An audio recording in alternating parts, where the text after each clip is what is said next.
ગીર સોમનાથના સવની પંથકમાં છેલ્લા કેટલાક સમયથી ખેડૂતના પાળતુ પ્રાણીઓને પોતાનું મારણ બનાવીને નુકસાન પહોંચાડતી દીપડી આજે વહેલી સવારે પાંજરે પુરાતા સ્થાનિકોએ રાહતનો શ્વાસ લીધો હતો।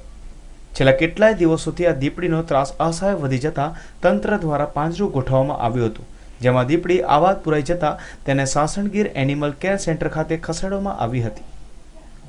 ગીર સોમનાથ જિલ્લાનું આ વેરાવળ તાલુકાનું સવની ગામ છે, જ્યાં પ્રવીણભાઈ મેરામણભાઈ ડોડિયા કરીને ખેડૂત છે। એમને અહીંયા સતત 2 વખત મારણ થયા અને એ મારણ અને ફરિયાદના આધારે આ વિસ્તારમાં પાંજરું ગોઠવેલું, જ્યાં આજે વહેલી સવારે એક દીપડી માદા ઉંમર 7 થી 8 વર્ષ જે પાંજરામાં કેદ થઈ ગયેલ છે। આ દીપડીને range forest officer Shri Veraval મારફત હવે અમે સાસણ એનિમલ કેર સેન્ટર આગળ મૂકવામાં આવશે। હજી પણ આ વિસ્તારમાં દીપડાઓ હોય જેથી કરી અને શ્રી પ્રવીણભાઈ મેરામણભાઈની ફરિયાદ હોય, હજી પણ આગળ પાંજરા રાખશું અને એને પકડવાની કાર્ય।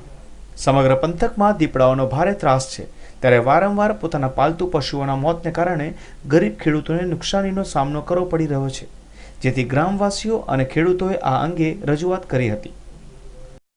ફોરેસ્ટ ડિપાર્ટમેન્ટ અમને મદદ કરે છે, એ પકડશે, પણ પકડાવું એ તો એના હાથની વાત છે। આ દીપડો અહીં સતત 3 દિવસથી પાંજરું રાખવામાં આવેલું, પણ આજે એ હાથમાં આવ્યો છે।